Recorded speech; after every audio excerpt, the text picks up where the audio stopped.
Ok, c'est parti pour l'actualité. Alors, avec les marchés qui aujourd'hui sont en baisse, donc voilà, mis à part Nvidia qui a un peu enflammé les marchés hier, il ne se passe plus rien. Donc les investisseurs sont en train de digérer le fait que il n'y aura pas de baisse de taux. Et là, bon bah, faute de catalyseur sur les marchés traditionnels, il ne se passe rien. Et là, les marchés qui chutent. Donc bon, on va pas s'attarder sur ça. En tout cas, regardez cette nouvelle, la dette mondiale qui a atteint 315 milliards, enfin 315 000 milliards. Donc c'est incroyable cette année, hein. C'est cette année que ça a atteint ça. 315 000, franchement, faut le faire quand même, de milliards de dettes. Et là, dans cet article, ils expliquent comment ils en sont arrivés là. Donc j'ai pas lu l'article, mais c'est juste pour vous donner le montant total. Voilà. Ça comprend la dette des ménages, la dette des gens, hein, voilà, les hypothèques, les crédits, les choses comme ça. Sur l'ensemble du monde entier, si on prend la totalité du monde entier, on a une dette incroyable. Hier, j'avais fait une vidéo avec Donald Trump qui cherche à voir si le Bitcoin peut voilà, annuler un peu la dette américaine. Voilà, on va voir comment, voilà. Mais plus le temps passe et plus le monde s'endette. Donc, je ne sais pas comment on va finir avec tout ça. Mais bon, en tout cas, les temps sont durs, de plus en plus difficiles. Petite actualité aussi, apparemment le GPT-4, donc l'une des dernières versions de OpenAI, là, de ChatGPT, apparemment serait plus forte que les analystes financiers. Et donc, on voit que la domination, en tout cas de l'IA, en bourse est là. Donc, l'IA est en train de prendre une grosse part. Et apparemment, le dernier modèle, ChatGPT 4, serait plus fort pour analyser les actions, tout ça, pour donner voilà, des idées, tout ça. Il serait plus fort que les analystes financiers eux-mêmes. Donc bon, c'est une petite apparenté, on va dire. Là, le fait d'actualité aux États-Unis, Robert De Niro, qui s'est présenté par surprise devant les caméras. Donc, assez surprenant. Ah, j'ai oublié d'ailleurs de changer, attendez, la miniature de la vidéo. Bon, normalement, je devrais recommencer, mais bon, après, c'est pas grave. On est plutôt sur cette miniature avec PayPal. PayPal qui, voilà, qui intègre Solana. Donc, on va parler de ça juste après. Mais en tout cas, Robert De Niro qui s'est présenté par surprise devant les caméras mardi près du tribunal de New York pour attaquer Donald Trump. Donc, il dit que Donald Trump, c'est un clown qui pourrait devenir un tyran. Bon, voilà, c'est quand même un acteur célèbre, hein, De Niro, je pense que tout le monde le connaît. Et bah lui s'attaque à Trump. Bon, je pense que c'est le clan Biden qui l'ont envoyé un peu. En tout cas, de Niro met en garde, hein. S'il revient, il parle de Trump, s'il revient, il ne partira jamais. Donc Robert De Niro attaque Donald Trump devant le tribunal où il est jugé. Donc Donald Trump, en ce moment, est dans une affaire de justice, tout ça.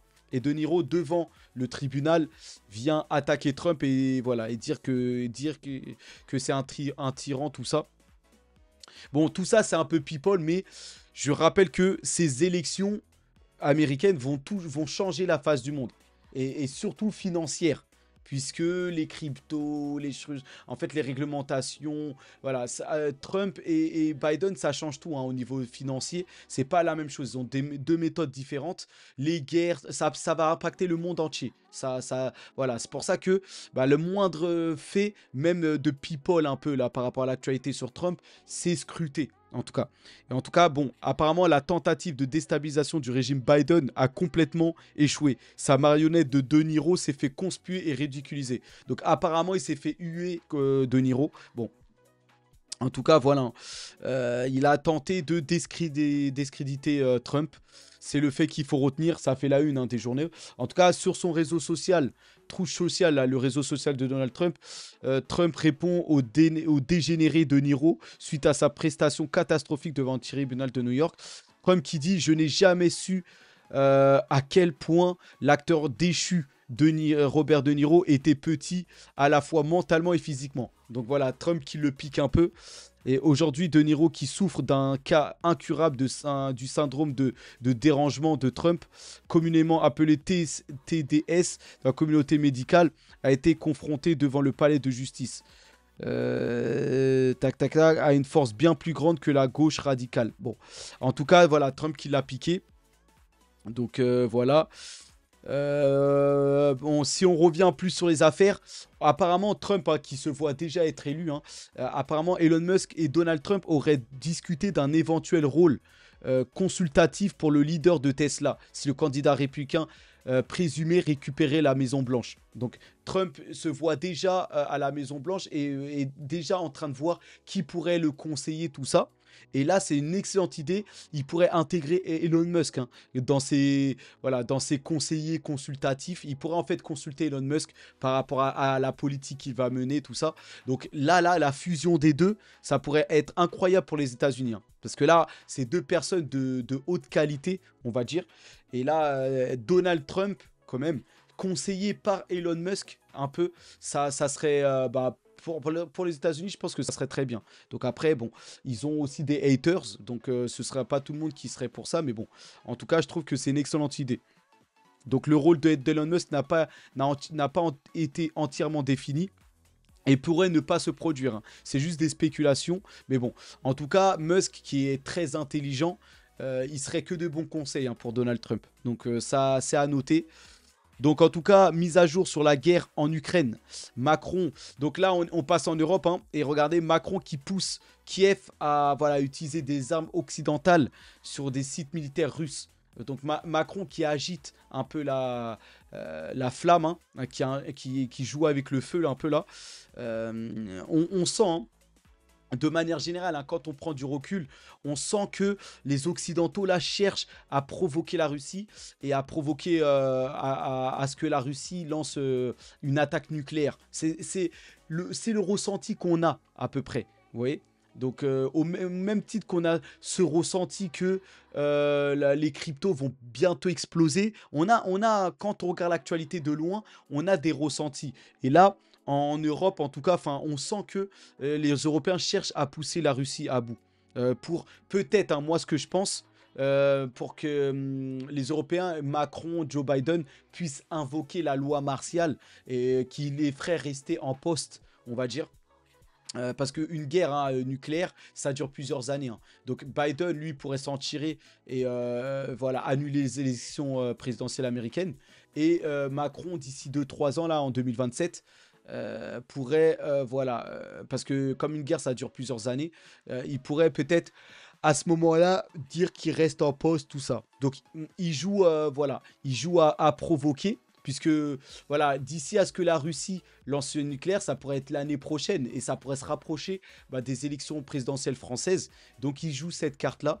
On verra si ça passera. Pour moi, c'est ça. Après, ça pourrait être vu comme du complotisme ou des trucs comme ça.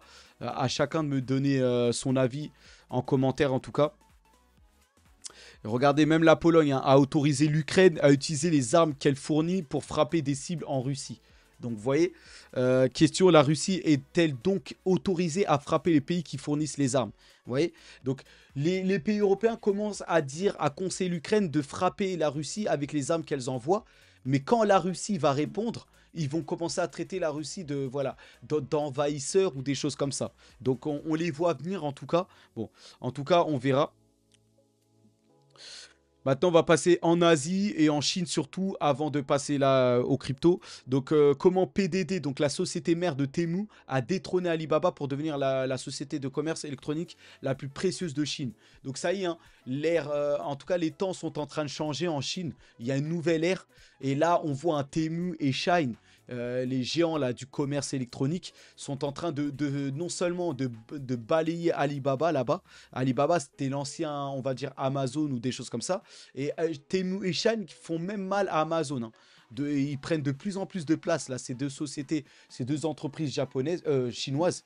Temu et Shine, ça marche du tonnerre, hein. Vous trouvez tout ce que vous voulez à prix moindre. Donc c'est même moi j'ai commandé, hein, sur ces applications chinoises. C'est voilà, c'est le commerce électronique chinois là, c'est pas mal. Et donc là voilà, un Temu qui balaye Alibaba. Donc ça devait arriver, hein.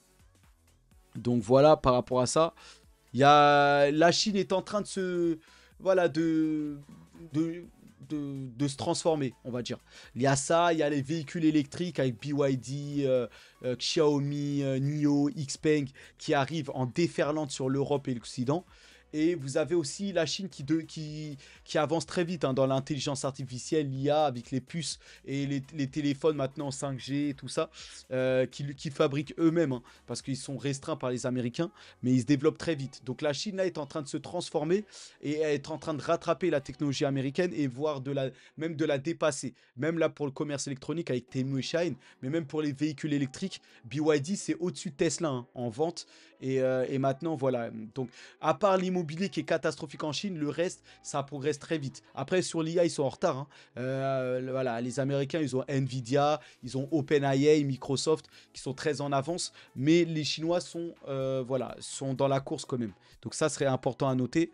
Donc voilà, en tout cas, pour les cryptos, en tout cas la SEC qui écope d'une amende de 1,8 million pour abus d'autorité. Donc ça y est, hein, voilà, on a le juge, là, Robert Shelby, qui a condamné la SEC à une amende proche de 2 millions de dollars dans l'affaire qui oppose la plateforme Crypto Debt Box pour une fausse déclaration de ses avocats.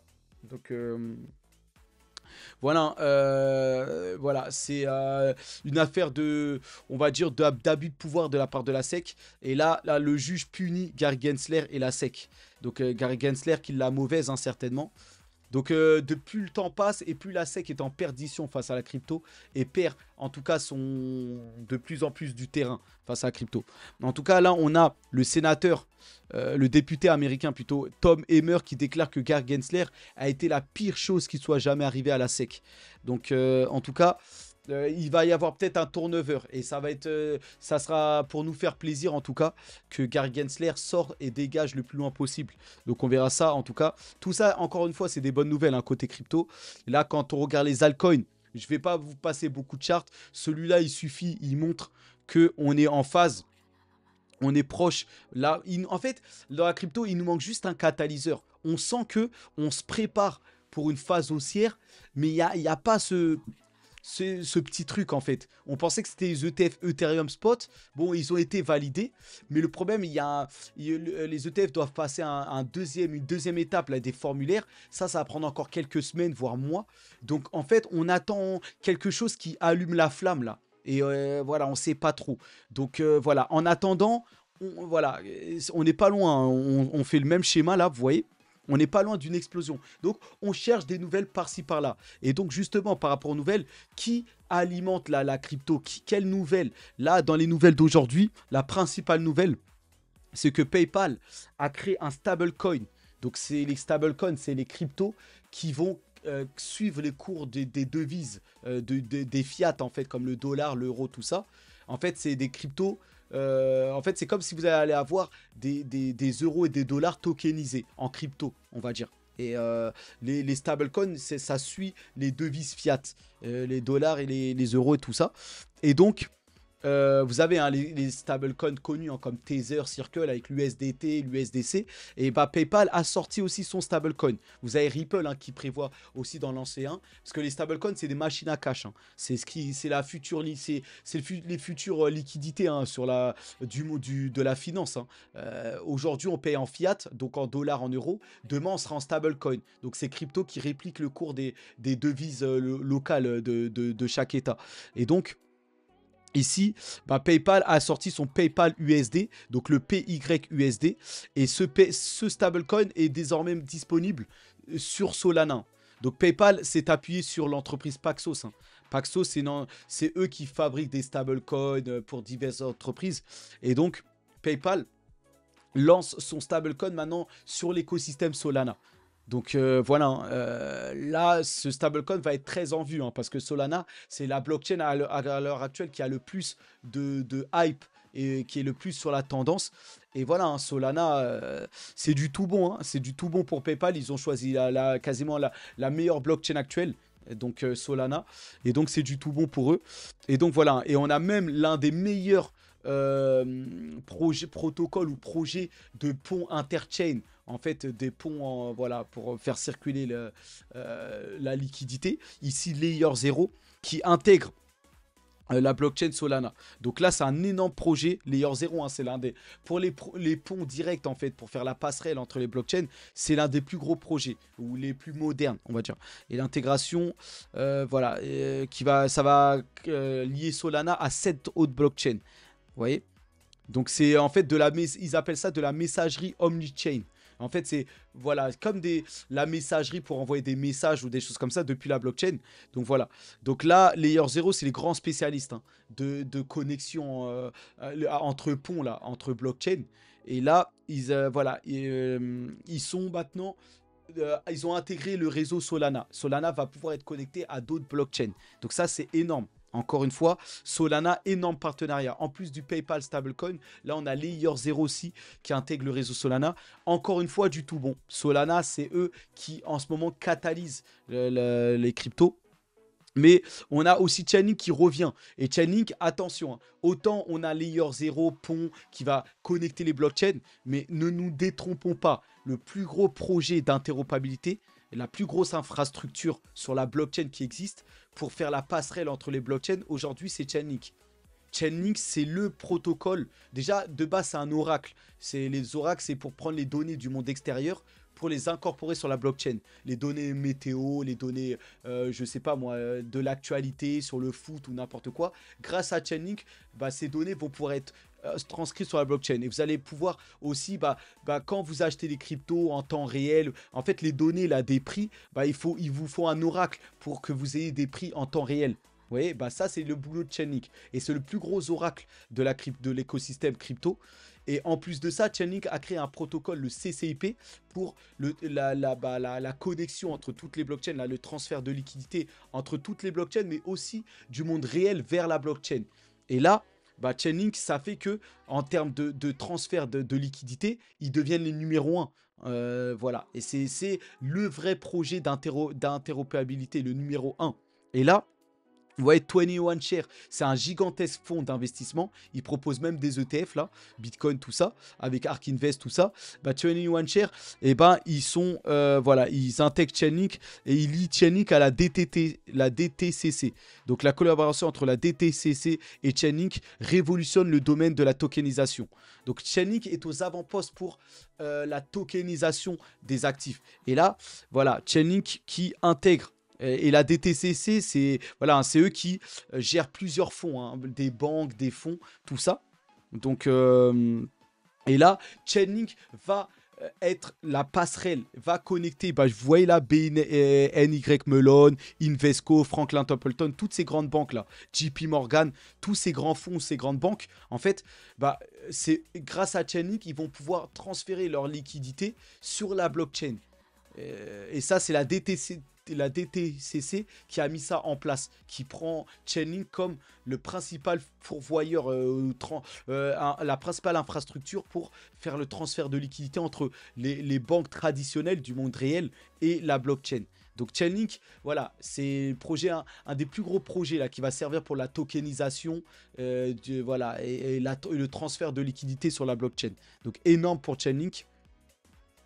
Et donc voilà, là par rapport à l'intelligence artificielle, vous souvenez, hein, les 3 gros projets, la super gros projet d'intelligence artificielle, Fetch IA, SingularityNet et Ocean Protocol, qui ont décidé de fusionner pour créer une seule crypto. Donc fini AGIX de SingularityNet, fini Ocean, fini Fetch de Fetch IA, ces 3 cryptos distinctes. Là, ils vont se fusionner et créer la seule crypto ASI. De nouveaux projets qui va s'appeler Super Intelligence Alliance. Vous voyez, donc voilà, et cette fusion aura lieu donc le 13 juin 2024. Donc dans les 2 semaines là, voilà. Donc le 13 juin, dans les 2 semaines, on va avoir cette fusion. Et je pense que petit à petit, je vais voilà, selon la tendance et la hype, la valeur qu'ils vont apporter, je m'exposerai un jour, en tout cas, à cette crypto-là. Donc, c'est noté, c'est le 13 juin, la fusion. Donc voilà, maintenant, les dernières actualités de la journée. L'exchange de crypto Gemini restitue 2,2 milliards de dollars aux utilisateurs, après avoir suspendu les retraits il y a 18 mois. Donc 18 mois après, plus de proche de... Là, on est quoi? Ça fait presque 2 ans, ça, 18 mois. 1 an et quelques. Ils avaient suspendu les retraites, tout ça. Et ils avaient bloqué des fonds. Et bah là, ils ont restitué tous ces fonds. Quasiment 2 ans après. Donc voilà. Gemini, c'est la plateforme des frères Winklevost. Ici. Donc 2 frères milliardaires, voilà, qui ont créé la plateforme. Gemini, c'est comme Binance, c'est comme Coinbase. Bon, à l'échelle un peu plus petit, c'est géré par ces 2 frères jumeaux milliardaires. Et donc là, ils ont restitué les fonds aux clients, tout ça. Donc c'est une bonne nouvelle en tout cas. Et donc voilà, on finit cette vidéo par une présentation d'une néobanque. Mais une néobanque qui a la particularité, donc une néobanque, c'est les banques de nouvelle génération là, qui vous offrent un compte bancaire classique avec un IBAN. Et tout ça très fluide, très moderne, tout ça. Donc voilà, c'est les néobanques type Revolut, Revolut N26, voilà, vous en avez d'autres, tout ça. Mais voilà, dans ce genre-là. Et là, Débloque, voilà, c'est une néobanque avec un compte bancaire, tout ça. C'est une entreprise française, hein, avec donc un IBAN français. Pour l'instant, ils sont lancés qu'en France. Ils prévoient de se lancer en Espagne, surtout au Royaume-Uni, tout ça. Mais la particularité de Débloque, c'est qu'ils vous offrent aussi un compte crypto. Et là, non custodial, c'est-à-dire que c'est vous-même, c'est qui vous appartient à vous. Parce que Binance, Coinbase et tous les exchanges, il faut savoir que, en fait, vous ne détenez pas réellement les cryptos. C'est les exchanges qui détiennent les cryptos pour vous. Vous les achetez, vous les vendez, mais c'est les exchanges qui les détiennent à votre nom. Mais là, non custodial, ça veut dire que c'est vous-même qui possédez les cryptos. Ça, en fait, c'est à votre nom, c'est vous-même ou nous-mêmes, hein, c'est nous qui détenons réellement les cryptos. Et ça, c'est les premiers à faire ça.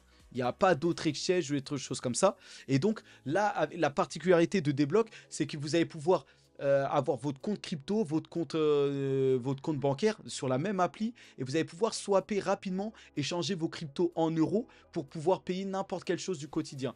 Ça, en deux clics, on va dire. Et donc voilà, et en plus leur offre est super intéressante, hein. Vous pouvez avoir une offre premium qui coûte 15 € par mois, 14,99 €. Mais si vous en faites votre compte principal, que vous versez votre salaire sur le compte, eh bien vous pouvez même avoir ce compte premium gratuitement. Donc l'offre standard est limitée, mais l'offre premium est très très intéressante. Et là, j'ai déjà appelé ma boîte, enfin mon employeur, pour leur demander de changer mon RIB en fait. Et j'ai déjà en fait je vais mettre Débloque déjà comme compte principal. Moi je perds pas de temps, hein, direct, parce que bon, j'ai étudié, hein, le Débloque toute la journée, et là leur vision, tout ça me plaît. Derrière vous avez même Claire Balvin, hein. Vous avez déjà la team là vous avez 3 anciens de Revolut, les 3 à gauche là, donc la dame la vénézuélienne, et les 2 personnes à droite là, ici. Donc celui qui est au milieu à droite, plus à droite là, celui juste à droite de la dame là, c'est lui le CEO. Et ensuite vous avez voilà, les 3 à droite des anciens de Revolut. Et celui qui est à gauche là, c'est un banquier qui a rejoint aussi, parce qu'il faut, voilà, il a une expertise surtout dans le secteur de la banque. Et les autres sont plus spécialisés, surtout les 2 hommes à droite là, dans le Web3, la crypto. Mais voilà, en fait, c'est des anciens un peu de Revolut qui viennent apporter ce côté Web3 crypto. Et donc voilà, et là quand vous voyez l'offre ici, voilà, hein, l'offre premium, vous avez vraiment, hein, gratuit si vous versez votre salaire sur Débloque, vous voyez, et vous avez des échanges de devises illimités, enfin pas mal d'avantages, hein. Du cashback à 1%, voilà, des frais faibles. Et voilà, hein, de regarder les cartes aussi, c'est pas mal. Les cartes qui sont, on va dire, voilà, brandées en mode NFT. Et moi je vais prendre la première, la CryptoPunk là, c'est celle que je vais commander quand je vais avoir mon offre premium, quand je vais avoir, voilà, quand mon salaire va être versé, je vais passer en premium et je vais commander cette carte premium CryptoPunk. Donc c'est vraiment, on sent un vent de fraîcheur, on va dire, par rapport à la crypto, tout ça. Et donc ça, c'est prometteur. Voilà, pour l'instant, il n'y a que le Bitcoin, Ethereum et quelques stablecoins. Mais dans les prochaines semaines, ils vont rajouter les cryptos les plus importantes et aussi d'autres produits bancaires. Tous les services bancaires vont arriver, les prêts à la consommation, tout ça. Après, je ne sais pas s'ils vont proposer d'investir en bourse aussi. Ça n'a pas l'air d'être prévu. Mais ils vont proposer tout ce qui est lié à la crypto, la DeFi, le stacking, le earn, tout ça, de manière beaucoup plus simple. Parce que comme vous le savez, Binance, Gate.io, tout ça, c'est un peu du chinois sur leur appli. Eux, c'est très simple. Une interface très propre, très soignée à la N26 et Revolut, là. Donc, c'est vrai, voilà. Et ils ont même une offre qui est supérieure à la premium. Mais là, il va falloir acheter un NFT chez eux. Et bon, le coût de revient et le minimum, c'est 2700 €. Hein. J'ai vu le NFT le moins cher, 2700, je crois que dollars, hein, dollars ou euros. Mais voilà, plus de 2000 € pour acquérir un NFT. Et là, après, vous avez le tout illimité. Hein. Toutes les cryptos que vous achetez, c'est illimité. Zéro frais, tout ça. Ou très peu de frais. Mais voilà, là, il faut acheter un NFT de leur collection. Donc là, à 2000 €, 2000 et quelques, 2900, 2700, 2900, 3000 € le NFT, ça pique un peu. Je pense que moi, c'est l'offre premium qui m'intéresse. Je vais verser mon salaire et obtenir l'offre premium qui a quasiment les mêmes avantages hein, que l'offre native la plus puissante. Parce que acheter un NFT à 3000 € pour avoir le tout illimité, bon, ça revient quand même un peu cher, je trouve. Donc voilà. Donc on en termine là pour cette offre débloque. Et ça va devenir mon compte principal. Hein. Et je vais voir ce que je vais faire de Revolut. Et moi, je suis principalement, en tout cas, sur Trade Republic hein, pour investir en bourse. Et voir même les plus grosses cryptos, là, je les ai passés aussi sur Solana, Bitcoin, Ethereum. Je les ai basculés sur Trade Republic pour avoir vraiment le compte principal d'investissement. Et voilà. Et après, les autres altcoins, je vais les acheter plutôt sur Gate.io ou Mexc. Donc voilà. Voilà par rapport à tout ça. Et bien sûr, je vais plus tard hein, dévoiler mes investissements, tout ça. Donc voilà par rapport à la vidéo. On en reste là.